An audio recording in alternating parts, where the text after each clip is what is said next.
Hello friends, welcome to our channel. Already మీరు village videos చూస్తూ ఉన్నారు. సో విలేజ్లో ఉన్నప్పుడు తీసినవి ఇంకా పోస్ట్ చేయలేదు.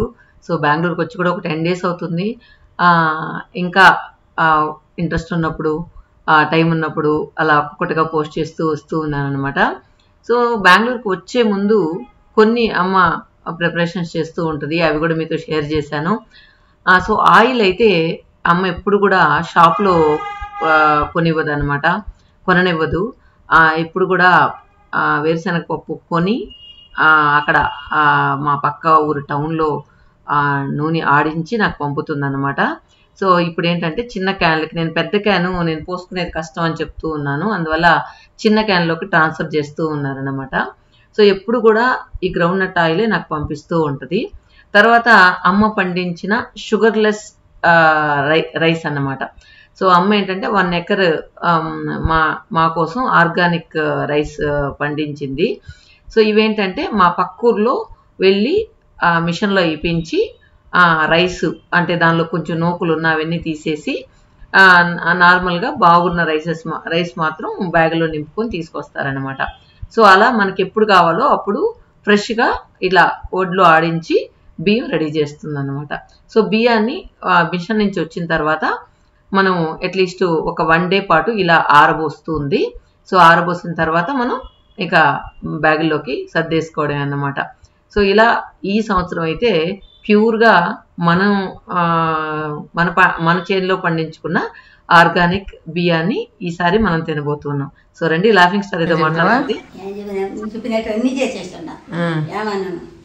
పప్పు లేకిన, పాలు కాసిన, స్నానం చేసిన, స్నానం చేసినా కాదు, స్నానం పెద్దగా చేయించిన, పెద్దానికి చేపించిన, తాటిపండు కాల్చిన, నూనె క్యాన్లకు పోసిన, మళ్ళీ పప్పు అడుచుకోరాను పోతా, మళ్ళీ నేను నాస్టా తిన్నా. నువ్వు తిన్నది కూడా చెప్పాలా? ఇందాక లిస్ట్ చదువుతుంటే నువ్వు చెప్పిన పనులన్నీ చేసేస్తానని. నేను చెప్పిన పనులన్నీ నువ్వు చెప్పావు, అన్నీ చేసేసినానమ్మా. ఇది ఎప్పుడు తోమినావా? ఏది పొద్దున్న తోమి తినా. ఇది ఎక్స్ట్రా పని చేసాం. ఇది ఎక్స్ట్రా పని. లాడిపోతున్నాయిలే. నువ్వు చెప్పిన దానిగా అదొక్కటే ఎక్స్ట్రా చేసింది. నేను అదే చేసిన, నేనంతా చేసేసినాం అన్ని. నువ్వు చెప్పినట్టు అన్నీ చేసేసి ఇంటి దాకా పోయేస్తానంటే అడ్రస్ ఉండవు. సరే పోను, పప్పు అడుచుకోరా చెప్తున్నావు. ఇంటి దాకా పోతాను, ఇంకా అడ్రస్ ఉండవు. పప్పు అడిచి నా పని అయిపోద్ది. మీరు ఆడైనా పోండి. అంతేమా, నువ్వు పోయేదాకా నాకు ఆడరేడా. నువ్వు పోయినాక పక్క ఇదే ఉంటుంది పని నాకు. నేను వచ్చి మీకు పని ఎక్కువైంది అంటావు. అంతే. అంతేనా? అంతే. ఏం పని, నా కోసం ఏం పని చేశారు చెప్పు. నీకోసం ఇవన్నీ చేశాను. ఇప్పుడు ఈ రోజు ఒక్కటే కదా, ఊరి పోయే రోజే కదా చేస్తున్నావు. వచ్చినప్పుడల్లా నువ్వు వచ్చినప్పుడల్లా నాకు ఒక్క ఇడిపోయిన ఉంటుంది. అంతకుముందు నేను వస్తే 2 ఇళ్ళు పని ఉంటాయి. 2 ఇళ్ళు పని. నువ్వు చూస్తే నేను వస్తే పని ఎక్కువ చూస్తే పెద్ద చెరిగి సక్కబెట్టి దాన్ని కారం పోసి పెడితేనే అది మర్చిపోయినావు. ఇప్పుడు నువ్వు చూస్తే ఇట్లాంటివి దంచిన ముసలాన్ని చూస్తే నువ్వు వచ్చేవో కరెంటు బిల్లు ఎక్కువ అయిపోతుందనే. నేను వస్తే అంట ఏసీ వేసేస్తానంటే కరెంటు బిల్లు ఎక్కువ అయిపోతుంది చెబుతుంది. నిరంలో వచ్చింది ఇంకా ఫోన్ కరెంటు బిల్లు ఎక్కువే అని చెప్తుంది. నేనేదో చెప్తున్నా, నువ్వు కూడా ఫ్యాన్ వేసుకో. ఎందుకు తెలుసా? నేను ఆడ ఏసీ వేస్తే ఆమెకి వినబడుతుంది, ఆడికి వినబడుతుంది. ఇంక ఏసీ వచ్చేసిందమ్మా, ఇంకా కరెంటు బిల్లు పెంచేస్తుంది అని చెప్తుంది.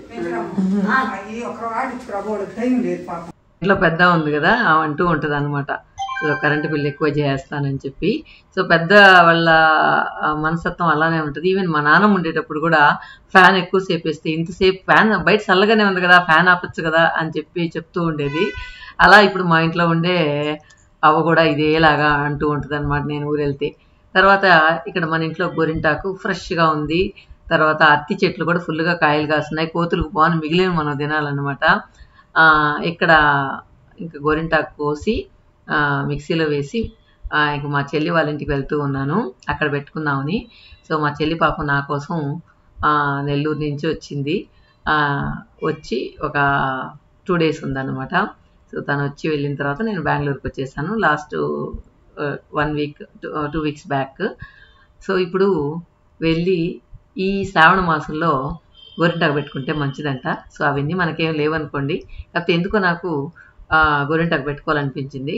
సో ఇంకా రుబ్బేశాను. అలాగే చెల్లి వాళ్ళకి కూడా పెడదాము అని చెప్పి ఇంకో చెల్లిని కూడా రమ్మన్నాను. ఊర్లోనే ఉంటుంది కదా బాతు వాళ్ళమ్మ.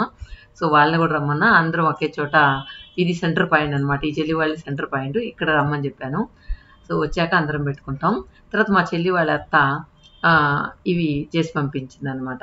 ఏంటంటే రవ్వ లడ్డు, తర్వాత గులాబ్ జామ్. సో చాలా ఓపిక ఎక్కువ.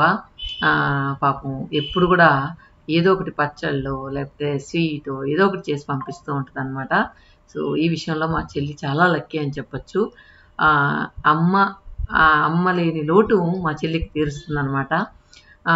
మనం చాలాసార్లు మన వీడియోలో చెప్పుకున్నాం వాళ్ళ అత్తమ్మ గురించి. సో మా పిన్ని లేని లోటు మా చెల్లికి అయితే తీర్చేస్తుంది అనమాట. సో ఎవరైనా సరే కోడల్ని కూతురులాగా చూసుకోవడం అనేది చాలా చాలా రేర్గా జరుగుతుంది. అదేవిధంగా అత్తమ్మను కూడా అమ్మలాగా చూసుకోవడం కూడా చాలా రేర్గానే జరుగుతుంది. కానీ మా చెల్లికి మాత్రం ఆ లోటు తీరుస్తుంది అనమాట మా చెల్లి వాళ్ళ అత్తమ్మ అయితే. సో అనుకుంటూ ఉంటాం, సరే అదృష్టవంతురాలే నువ్వు, అమ్మ లేకున్నా అత్తమ్మలో అమ్మని చూసుకుంటున్నావు. సో దీని వరకు ఇది చూస్తే మాత్రం మా అందరికీ చాలా హ్యాపీ అనిపిస్తుంది. ఏవైనా నాన్న లేకున్నా ఓకే, కానీ అమ్మ లేకుంటే నిజంగా అది నిజంగా ఆ బాధ అంతా ఇంత కాదు. అసలు ఎవరైనా అమ్మ లేరు అంటే కూడా నేను ఆ ఊహ కూడా భరించలేను. అలాంటిది మా చెల్లి అదృష్టవంతురాలని చెప్పొచ్చు, అలాంటి అత్తమ్మ మా చెల్లికి దొరకడం. మా బొడ్డోడు వీడియో తీయడం కెమెరాని అటు ఇటు షేక్ చేసేస్తున్నాడు. సో మేము పెడుతూ ఉంటే మా చెల్లి కామెంట్ చేస్తూ ఉంది, ఎవరైనా పెళ్ళిళ్ళకి గోరింటాకు పెట్టడానికి నేను పిలుస్తారక్క అని చెప్పి కామెంట్ చేస్తూ ఉంది. తర్వాత మా బొడ్డోడు మా చెల్లికి గోరింటాకు పెడుతున్నాడు, చూద్దాం రండి ఎలా పెడుతున్నాడు అనేది. ఏరా ఇంకెందుకురా బ్యూటీ పార్లర్ ఒకటి పెట్టుకోరా. రేపు మా అబ్బాయి పెళ్లి చేస్తే మా కోడలకు కూడా పెడతాదమ్మా. పెట్టు, చేయి ముందుకు పెట్టా. నేను చేయి తీస్తున్నాను.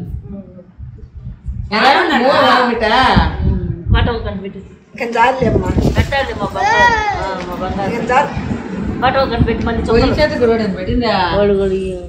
నాకెందుకు బాగా పెట్టలేదా?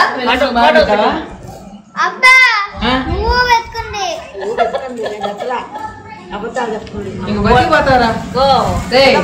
వాళ్ళు అయితే ఇచ్చేస్తా నేను రా. నేను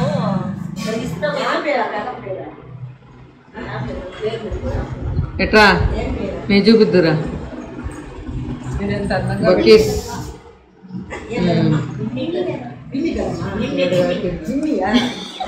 జిమ్మి పెదమ్మ. ఈ పెదం పేరేం పేరా? మువ్వా. బువ్వా కదా, మువ్వా. మువ్వా అంటాం పేరు.